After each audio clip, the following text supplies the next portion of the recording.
नमस्कार, मैं तरुण वर्मा, दिल्ली में क्लिनिकल साइकोलॉजिस्ट हूँ। इस वीडियो में आपसे बात करूँगा एक बड़े ही महत्वपूर्ण विषय पर। आपके लिए ये जानकारी लेना बहुत ही ज़रूरी हो सकता है क्योंकि यह जानकारी थोड़ी दिलचस्प भी लगेगी और थोड़ी हैरान और चिंता करने वाली भी होगी। ये कोविड-19 वैक्सीन के बारे में है और उसके ट्रायल्स से संबंधित उस पर जो शोध हो रहे हैं वैक्सीन बनाने को लेकर, उससे जुड़ी एक बड़ी महत्वपूर्ण जानकारी है, जो हालाँकि थोड़ी पुरानी है इस समय के हिसाब से अगर देखा जाए तो।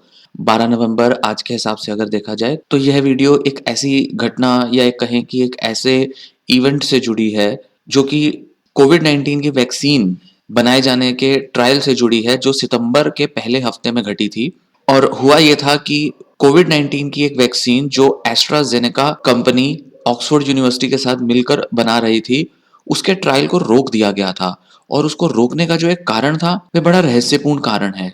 एक पेशेंट में बड़ा ही एक एडवर्स इवेंट हुआ था, जिसे टेक्निकल भाषा में एडवर्स इवेंट का मतलब होता है कि वह जो लेडी थी यूके की, उनमें कुछ ऐसे दिमागी लक्षण देखने में आए थे, जो कि इससे पहले देखे नहीं गए थे। किसी भी दूसरे पेशेंट में इस तरह के लक्षण शोधकर्ताओं के मुताबिक रिपोर्ट नहीं किए गए थे और वह महिला बहुत ही सीवियर और एक बहुत ही गंभीर और एक बहुत ही अज्ञात बीमारी से पीड़ित थी, जिसमें उनकी स्पाइनल कॉर्ड क्षतिग्रस्त हो गई थी। किसी तरह से उसमें इन्फेक्शन हो गया था, इन्फ्लेमेशन हुआ था, ट्रांसवर्स माइलेटिस नाम की एक बीमारी हो गई थी, जिससे उनके अंदर बड़े ही सीवियर न्यूरोलॉजिकल दिमागी लक्षण देखने में आए। ऐसा एक बड़ा ही एक गंभीर मसला देखने में आया था, जिस वजह से सभी देशों में, कई सारे देशों में यह ट्रायल चल रहा था, सभी देशों में यह ट्रायल रोक दिया गया। कई दिनों तक यह ट्रायल रुका रहा और वैक्सीन बनने में बहुत देरी हुई। अब ये जो खबर है, ये काफ़ी रहस्यपूर्ण इस वजह से है क्योंकि इस खबर पर काफ़ी सारे सवाल खड़े किए जा रहे हैं। कुछ लोग कह रहे हैं कि ये साइंटिफिक प्रोसेस का पार्ट है, ऐसा हो जाता है और होता ही रहता है अक्सर। इतने बड़े प्रोजेक्ट्स में ऐसा हो जाता है। और कुछ कह रहे हैं कि कुछ एडवर्स साइड इफ़ेक्ट्स को छुपाया जा रहा है इस ट्रायल में, जो कि बाद में देखे जा सकते हैं बड़े स्तर पर, भले ही माइल्ड लेवल पर देखे जाएँ। पर बहुत से लोग शायद किसी न किसी तरह के न्यूरोलॉजिकल सिम्पटम्स एक्सपीरियंस कर रहे होंगे, ऐसा दावा है कई लोगों का और कई शोधकर्ताओं का, कई डॉक्टरों का भी। शुरू से ही कोविड-19 की जो वैक्सीन है, उस पर कई सारे सवाल खड़े किए गए हैं। उन्हीं में से एक सवाल ये उठता है कि क्या इस वैक्सीन को तैयार करने के प्रोसेस में क्या कई सारे ऐसे साइड इफ़ेक्ट्स हैं, जिसके बारे में क्या जानकारी छुपाई जाएगी? इस बारे में फ़िलहाल कुछ कमेंट नहीं किया जा सकता। हालाँकि ये जो केस आया है, जिसमें एक महिला को बड़े सारे न्यूरोलॉजिकल सिम्पटम्स और यहाँ तक कि एक बीमारी तक देखने में आई है, यह कोई नई नहीं है। इससे पहले भी ऐसे केसेस देखे जा चुके हैं, दूसरी वैक्सीन्स के मामले में भी। और यहाँ तक कि एस्ट्राज़ेनेका की ही वैक्सीन से जुलाई में भी इस तरह का एक पेशेंट देखा गया था, जिनमें दिमाग की बीमारी आइडेंटिफ़ाई हुई थी। हालाँकि इन्हें यह कहकर नकार दिया जाता है कि ये कोई अनएक्सप्लेन्ड इलनेस है, मतलब कोई अज्ञात बीमारी है, जो किसी भी वजह से हो सकती है।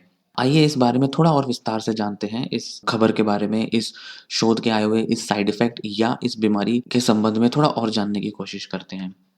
एक बहुत बड़ा फ़ेज़ 3 में चलने वाला जो कोविड-19 वैक्सीन का जो एक ट्रायल था, जो कि एस्ट्राज़ेनेका और यूनिवर्सिटी ऑफ ऑक्सफोर्ड बना रहे हैं, और ये यूएस में, यूनाइटेड स्टेट्स में दर्जन भर जगहों पर, हॉस्पिटलों में इस पर ट्रायल चल रहा है, उसको रोक दिया गया जब एक बहुत ही सीरियस एडवर्स रिएक्शन देखा गया एक पार्टिसिपेंट में यूके में, यूनाइटेड किंगडम में। एस्ट्राज़ेनेका के स्पोक्स पर्सन थे, जो कि कोविड-19 की वैक्सीन को बनाने की दौड़ में सबसे आगे रहे हैं शुरू से। उन्होंने कहा कि कंपनी का जो एक स्टैंडर्ड रिव्यू प्रोसेस है, उसके मुताबिक अभी फ़िलहाल वैक्सीन के डेवलपमेंट पर रोक लगा दी गई है और कई सारे सेफ्टी डेटा को, सेफ्टी मेजर्स को पहले रिव्यू किया जाएगा, उसके बाद ही इसे दोबारा शुरू किया जाएगा। ऐसा कहा गया था सितंबर में, जब इस वैक्सीन पर रोक लगी थी, इसकी डेवलपमेंट पर रोक लगी थी। 8 सितंबर की यह खबर है, जिसमें यह देखने में आया था कि इस वैक्सीन को किस वजह से और किस तरह से रोक दिया गया था। तो जो इसके रिसर्चर हैं, उनका कहना था कि ये एक स्टैंडर्ड प्रोसेस का हिस्सा है, जिसमें कि अक्सर वैक्सीन का जो ट्रायल है, वह रोक दिया जाता है कई बार, जब हम उसके एडवर्स इवेंट को रिव्यू करते हैं। तो वो इसको एक आम पड़ाव मान रहे हैं इस पूरे वैक्सीन की डेवलपमेंट का।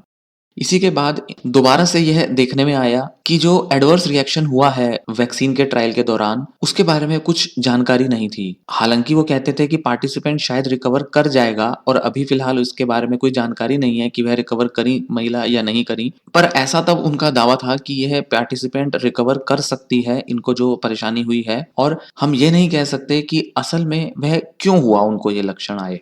उनकी तरफ से एक स्पोक्स पर्सन थे एस्ट्राज़ेनेका की तरफ से, जिन्होंने कहा कि एक रूटीन एक्शन है। जब भी कोई ऐसी अनएक्सप्लेन्ड इलनेस, अज्ञात बीमारी अक्सर देखने में आ जाती है जब ट्रायल्स में, जिस पर कि बहुत खोजबीन की जा रही है, उसको अक्सर रोक दिया जाता है। और ये इसलिए किया जाता है ताकि ट्रायल्स जो हैं वह बहुत सटीक और बहुत ही मज़बूती से आगे बढ़ें, ताकि इसमें किसी तरीके का डाउट ना रहे, किसी तरीके की शंका या किसी तरीके की कोई परेशानी ना रहे, कोई और फर्दर वैक्सीन के बनने के बाद कोई ऐसी परेशानियाँ ना आएँ, उन्हें बचाने के लिए कहीं न कहीं इस प्रोसेस को इस तरह से किया जाता है, जिसमें दवा को बनाते समय उसे रोका भी जा सकता है। और उनके स्पोक्स पर्सन ने ये भी कहा था कि ये तो एक सिंगल इवेंट है, तो हम कोशिश करेंगे इसे मिनिमाइज़ करने का, ताकि आने वाले भविष्य में इस तरह के और घटनाओं को रोका जा सके। इस उम्मीद से इन्होंने इस ट्रायल को रोक दिया था। जो इस वैक्सीन के सपोर्टर्स हैं, वे कहते हैं कि ये बहुत सावधानी पूर्वक यह ट्रायल किया जा रहा है, इसी वजह से ये रोका गया। इससे यह पता चलता है कि जो वैक्सीन बनाई जा रही है, उसको लेकर कितनी सावधानियाँ बरती जा रही हैं, कि एक घटना को भी कितना सीरियसली लिया जा रहा है, उनका ये कहना है। तो वो कहते हैं कि एबंडेंस ऑफ कॉशन, बहुत ध्यान से, बहुत सावधानी से ट्रायल किया जा रहा है, इस वजह से उसे रोक दिया गया। तो वह बताना चाहते हैं कि ये ट्रायल की खूबी है, ट्रायल की खासियत है, जिस वजह से हमने ऐसा किया। तो कहीं न कहीं जो पूरी कंपनी जो है एस्ट्राज़ेनेका, उसने ध्यान इस जगह दिलाने की कोशिश की कि ये बीमारी की वजह से रोक तो दिया गया ट्रायल, बट लोग या पब्लिक या जनता या सरकार या कोई और लोग ये ना सोचें कि अगर ये ट्रायल हमने रोका है तो इसका मतलब है कि बहुत सीरियस कुछ मामला है वैक्सीन को लेकर, इसके साइड इफ़ेक्ट्स बहुत गंभीर हो सकते हैं, या ये ट्रायल अब रुक जाएगा क्योंकि वैक्सीन जो है वो काम नहीं कर रही। ऐसा नहीं बताया उन्होंने। उनका ये इंडिकेशन था कि वैक्सीन तो अपनी जगह काम कर रही है, हम देख रहे हैं, रिव्यू कर रहे हैं, बट किसी एक घटना की वजह से हम रोक रहे हैं, जो कि अपने में बहुत शानदार चीज़ है किसी भी ट्रायल करने के मामले में, कि उसे एक घटना के बेसिस पे भी रोक दिया जा सकता है। तो यहाँ कुछ सवाल खड़े होते हैं, क्योंकि जो ऑर्गेनाइज़ेशन है, वह ये इमेज पब्लिक में नहीं देना चाहती कि किसी भी तरह से ये वैक्सीन नुकसान पहुँचा रही है। एक और व्यक्ति ने कहा, जो कि इस ट्रायल से जुड़े हुए हैं, वे कहते हैं कि ना ही सिर्फ एस्ट्राज़ेनेका के ट्रायल पर, जबकि इससे जुड़े हुए और भी जो ट्रायल्स हो रहे हैं, और देशों में भी जो ट्रायल्स हो रहे हैं, साथ ही साथ दूसरे भी जो वैक्सीन बन रही हैं कोविड-19 को लेकर, और भी कई सारे कंपनीज़ हैं जो ट्रायल्स कर रही हैं, जो वैक्सीन बनाने की होड़ में लगी हुई हैं। उनके ट्रायल्स पर भी इस घटना का प्रभाव ज़रूर पड़ेगा, क्योंकि वो भी और सतर्क हो जाएँगे और वो भी अपने क्वालिटी स्टैंडर्ड्स को ध्यान से रिव्यू करेंगे, ध्यान से देखेंगे। ये नहीं कहा जा सकता कि एस्ट्राज़ेनेका का ये पॉज़ जो है वो कितने समय तक रुकेगा। हालाँकि खबर ये आई थी कि अक्टूबर के दूसरे-तीसरे सप्ताह में यूके में और कुछ और देशों में यह ट्रायल दोबारा से शुरू कर दिया गया था। यूएस में इस ट्रायल को रोके रखा था। उस समय फ़ेज़ 3 में 9 वैक्सीन के ट्रायल्स चल रहे थे, मिड सितंबर की बात है ये। और एस्ट्राज़ेनेका अकेला ऐसा ट्रायल था, इनका अकेला ऐसा शोध था जिसे होल्ड पर रखा गया था। दूसरे रिसर्चर्स भी जो हैं, वो कह रहे हैं कि वो भी इस तरीके के किसी एडवर्स इवेंट को ध्यान रखने के लिए बारीकी से खोजबीन करने में जुट गए हैं। यूएस में जो ट्रायल है, वो 62 अलग-अलग जगहों पर चल रहा था, जिसकी clinicaltrials.gov पर पूरी जानकारी है। यूएस के ही साथ यूके, ब्राज़ील, साउथ अफ्रीका में भी फ़ेज़ 3 ट्रायल चल रहे थे, जिस टाइम पर ये घटना घटी। जो भी सीवियर एडवर्स रिएक्शंस होती हैं, उनमें कुछ ऐसी चीज़ें शामिल हैं, जैसे किसी केस में हॉस्पिटलाइज़ेशन की ज़रूरत पड़ सकती है, किसी में कोई लाइफ़ थ्रेटनिंग इलनेस हो सकती है, या मृत्यु तक हो सकती है। ऐसे कुछ एडवर्स इवेंट समझे जाते हैं ट्रायल के दौरान।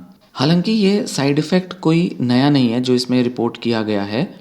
जैसा कि मैंने पहले बताया कि जुलाई में भी एक ऐसा ही इवेंट हुआ था, और वहाँ काम करने वाले लोग बताते हैं कि फ़ेज़ 1 और फ़ेज़ 2 ट्रायल भी जब चल रहा था, तो उसमें भी 60% लोगों ने, 1000 पार्टिसिपेंट्स में से करीब-करीब 600 लोगों ने काफ़ी सारे साइड इफ़ेक्ट्स देखे, जिसमें से फ़ीवर, हेडेक, मसल पेन या कुछ दूसरे छोटी-मोटी इंजरीज़ उनमें देखने में आईं, जो कि माइल्ड से मॉडरेट लेवल पर थे, और ट्रायल के चलते-चलते वे सब इन सिम्पटम से रिकवर भी कर गए थे। तो इसलिए कोई बहुत बड़ा कुछ खतरनाक प्रभाव नहीं देखने में आया, कोई बहुत सीवियर केसेस नहीं देखने में आए। ये जो वैक्सीन है, इसका नाम AZD1222 करके है। ये एक एडिनोवायरस का इस्तेमाल करती है, जो कि एक जीन को कैरी करता है, वो जीन जो सार्स कोव 2 जो कोविड-19 का वायरस है उसके अंदर एक प्रोटीन है जिसे बनाने का काम करता है। ये जो एडिनो वायरस है फिर ये हमारे शरीर में जाकर हमारे इम्यून रिएक्शंस को एक्टिवेट करता है जिससे कि सार्स 2 के अगेंस्ट हमारी बॉडी एक प्रोटेक्टिव रिस्पॉन्स देती है और एंटीबॉडीज क्रिएट करती है। ये जो टेक्निक है एडिनो वायरस वाली ये इससे पहले कभी यूज़ नहीं की गई थी, ये पहली बार इन्होंने इम्प्लीमेंट की है। थोड़ा बहुत कुछ मामलों में ये इबोला वायरस के मामले में इम्प्लीमेंट की गई थी, बट हालांकि वो केवल एक्सपेरिमेंटल लेवल पर थी। क्लिनिकल होल्ड जो होते हैं किसी भी स्टडी के अंदर उसमें अक्सर क्या होता है, पॉज लग जाता है जिसमें नए पार्टिसिपेंट्स शामिल नहीं किए जाते और जो एग्जिस्टिंग जो पार्टिसिपेंट्स हैं उनको डोज देनी भी बंद कर देते हैं जब तक कि पार्टिसिपेंट्स की पूरी सेफ्टी के बारे में पूरा पता ना चल जाए कि उनको डोज कंटिन्यू करनी ज़रूरी है या नहीं, ताकि ये चीज़ ध्यान में आ जाए कि कहीं इनमें भी तो ऐसी रिएक्शन नहीं हो जाएगी। इसलिए उसे होल्ड पे रख दिया जाता है जब तक कि सेफ्टी डोजेज और सेफ्टी प्रिकॉशंस पूरी तरह से ले ना ली जाएं। स्टैट वेबसाइट का बताना है कि जॉनसन एंड जॉनसन जो ट्रायल कर रही थी अपनी वैक्सीन का, अक्टूबर में उस वैक्सीन से भी एक ऐसा ही एक एडवर्स इवेंट देखने में आया था जिसमें वैसे ही कुछ अनएक्सप्लेन्ड से न्यूरोलॉजिकल सिम्टम्स देखने में आए थे एक पेशेंट में, जिस वजह से उसको भी होल्ड पे रख दिया गया था और कुछ समय के बाद फिर से दोबारा उसे स्टार्ट कर दिया गया। तो ऐसे कुछ न्यूरोलॉजिकल सिम्टम्स जो कि एस्ट्राजेनेका के मामले में 2 बार हो चुका है और जॉनसन एंड जॉनसन के मामले में भी 1 बार हो चुका है। जुलाई, सितंबर और अक्टूबर में ये सारे ट्रायल्स में इस तरह की एडवर्स रिएक्शंस देखने में आई थी। तो ये सवाल खड़े करती हैं कि क्या ये वैक्सीन न्यूरोलॉजिकल सिम्टम्स लाने की क्षमता रखती है? क्या कुछ पेशेंट्स में ये ऐसा प्रभाव लाने की क्षमता रखती है कि उन लोगों में किसी तरीके की न्यूरोलॉजिकल बीमारियां डेवलप हो जाएं? हालांकि जो शोधकर्ता है वे ये कह रहे हैं कि हमें पूरी तरह से नहीं पता कि ये जो एडवर्स रिएक्शन आ रही है ये दवा की वजह से आ रही है या ये उनकी बीमारी कोविड की वजह से ही डेवलप हुई है या वो पहले ही किसी तरीके की ऐसी टेंडेंसी, ऐसा पोटेंशियल रखते थे जिसकी वजह से ये बीमारी किसी अलग रास्ते से किसी और वजह से डेवलप हुई। क्योंकि हमारा शरीर और दिमाग बहुत कॉम्प्लेक्स होता है इसलिए हम कह नहीं सकते कि ये बीमारी किस वजह से डेवलप हुई। पर ये सभी जो दावे हैं, ये सभी जो एक्सप्लेनेशंस हैं, ये बहुत से लोगों को सेटिस्फाई नहीं कर रही, क्योंकि लोगों का मानना है, कई लोगों का, कई शोधकर्ताओं का, डॉक्टरों का मानना है कि वो जो कंपनियां हैं वे कहीं ना कहीं अपने साइड इफ़ेक्ट्स के जो प्रोफाइल है, साइड इफ़ेक्ट्स के जो एडवर्स इवेंट्स हैं उसको पूरी तरह से डिस्क्लोज शायद नहीं कर रही, क्योंकि वो इस दौड़ में है कि वैक्सीन जल्दी से जल्दी बना ली जाए, ज़्यादा से ज़्यादा अच्छी वैक्सीन कोई कंपनी बनाए। और इस वजह से शायद कई सारे रिस्क या तो असेस ही नहीं किए जा रहे हैं, न्यूरोलॉजिकल रिस्क असेस ही नहीं किए जा रहे हैं, या फिर उन न्यूरोलॉजिकल रिस्क को किसी तरह से सप्रेस भी शायद किया जा रहा हो। खैर, सप्रेस किया जा रहा है नहीं, इस बारे में दावा नहीं किया जा सकता, पर यह बात तो सच है कि न्यूरोलॉजिकल सिम्टम्स इन वैक्सीन से देखे ज़रूर जा रहे हैं। ये जो महिला थी यूके की जिनको न्यूरोलॉजिकल डिसीज़ था, उसको ऐसा जताया जा रहा है कि वो ट्रांसवर्स माइलिटिस जैसी बीमारी से लक्षण उनके मिलते जुलते हैं। इस बीमारी में स्पाइनल कॉर्ड के एक सेक्शन में 2 साइड पर जो माइलिन शीथ होती है, कवरिंग होती है, जो कि हमारे दिमाग के और स्पाइनल कॉर्ड के सेल्स को बचाने का काम करती हैं, वो डैमेज हो जाती है, वो डिजनरेट हो जाती है, जिसकी वजह से सेंसेशंस में और चलने फिरने में, बॉडी के मूवमेंट्स दिखाने में बहुत ज़्यादा परेशानियाँ आती हैं। पर डॉक्टर कह रहे हैं कि शायद अभी हमें ये भी नहीं पता कि उनको ट्रांसवर्स माइलिटिस ही हुई थी। इससे पहले जो जुलाई में जो केस आया था उसमें भी इसी तरह के सिम्टम देखने में आए थे और कहा था कि ये मल्टीपल स्क्लेरोसिस के सिम्टम्स हैं। हालांकि बाद में ऐसा कहा गया कि मल्टीपल स्क्लेरोसिस उनको किसी और वजह से हुआ था, वैक्सीन की वजह से नहीं हुआ था। सितंबर वाले केस में डॉक्टर ऐसा कह रहे थे शुरू में कि हमें तो ये भी नहीं पता कि वो प्लेसिबो की वजह से हुआ है उनको, कि ये जो महिला थी ये प्लेसिबो वाले ग्रुप में थी या ये वैक्सीन वाले ग्रुप में थी। पर बाद में इस चीज़ को क्लैरिफाई किया गया कि वो वैक्सीन वाले ग्रुप में ही थी। 2 अलग अलग ग्रुप्स होते हैं, एक को वैक्सीन दी जाती है, एक को वैक्सीन नहीं दी जाती है, एक को प्लेसिबो दिया जाता है, कोई भी इंजेक्शन दे दिया जाता है। तो जो वैक्सीन वाले ग्रुप था जिनमें वैक्सीन दी जा रही थी उन्हीं में ये महिला शामिल थी और इनको ऐसा सस्पेक्टेड है कि या तो वैक्सीन की वजह से न्यूरोलॉजिकल सिम्टम आए होंगे या किसी और कॉम्प्लिकेशन की वजह से ये बीमारी डेवलप हो गई होगी। खैर, शोधकर्ताओं ने, एस्ट्राजेनेका के लोगों ने तो कह दिया है कि ये किसी और रास्ते से शायद हुआ होगा और अभी रिसेंटली ज़्यादातर देशों में ये ट्रायल दोबारा से शुरू किया जा चुका है। इस ट्रायल के बारे में आगे और ज़्यादा शोध होनी शुरू हो चुकी है और जो लोग जिनके अंदर ट्रायल रोक दिए गए थे उनको भी आगे दोबारा से दवाइयाँ दी जानी शुरू हो गई हैं। तो अब सवाल ये आता है कि क्या कोविड-19 की जो वैक्सीन है क्या वो न्यूरोलॉजिकल सिम्टम्स लाती है? क्या वो किसी तरीके के न्यूरोलॉजिकल इफेक्ट्स ला सकती है? ये जो एडिनो वायरस में जो जीन डाला गया है वो जो सार्स कोव का जो प्रोटीन बना रहा है, क्या वो प्रोटीन इस तरह से घातक हो सकता है कि किसी सीक्रेट रास्ते से, किसी हिडन मैकेनिज़्म के थ्रू वो हमारे ब्रेन पर डैमेज करता हो, स्पाइनल कॉर्ड पर डैमेज करता हो? हालाँकि ये तो नहीं कहा जा सकता कि वो करता ही होगा, अदरवाइज़ ये फ़र्क बहुत सारे पेशेंट्स में देखने में आता।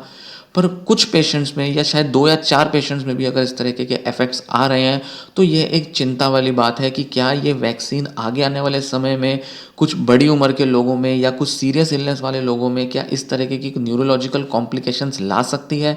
ऐसा सोचा जाना ज़रूरी है। हालाँकि वैक्सीन के डेवलपमेंट में इस तरह का डर लोगों में नहीं बिठाया जा सकता कि ये वैक्सीन जो है ये साइड इफ़ेक्ट्स इस तरह के लाती है। सो हो सकता है कि कहीं न कहीं या तो कवर अप किया जा रहा है या उसकी सीरियसनेस को कम्युनिकेट नहीं किया जा रहा है या शायद उसको अंडरमाइन किया जा रहा है।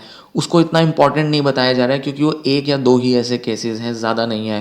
पर यहाँ पर डाउट ये आता है कि इन केसेस के बाद ही ये सारे ट्रायल्स में जो लोग थे काम कर रहे हैं ये थोड़े सतर्क हुए हैं ऐसे साइंस और सिम्टम्स को फर्दर इन्वेस्टिगेट करने के लिए, यह सोचकर कि कहीं वैक्सीन का किसी तरह से प्रभाव तो नहीं आ रहा होगा। इसका मतलब है कि बहुत सी जगहों पर न्यूरोलॉजिकल सिम्टम्स असेस ही नहीं किए जा रहे थे। ये सारी चीज़ें समझने जैसी हैं, चिंता करने जैसी हैं।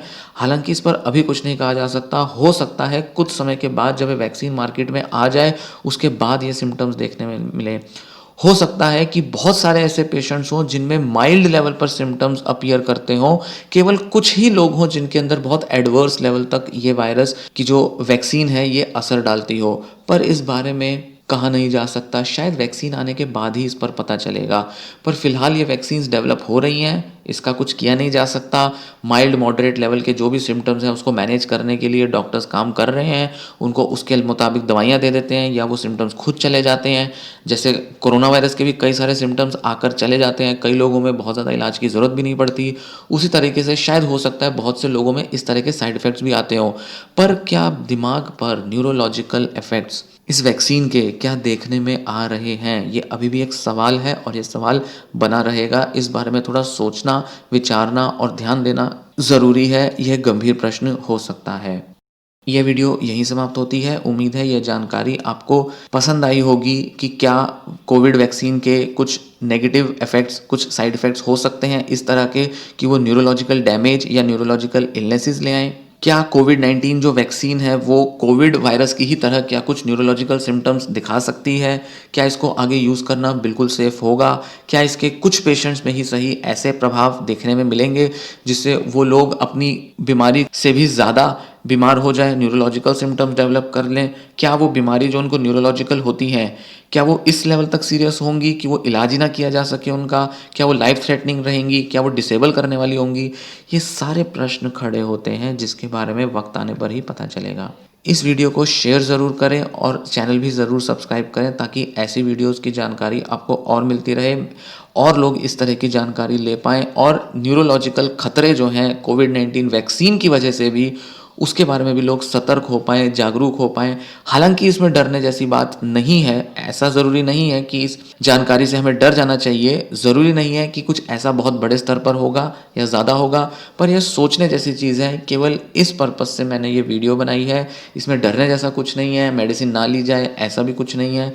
इस तरीके की कोई मंशा नहीं है इस वीडियो को बनाने में या इस जानकारी से हमें बहुत ज़्यादा डरने की भी ज़रूरत नहीं है।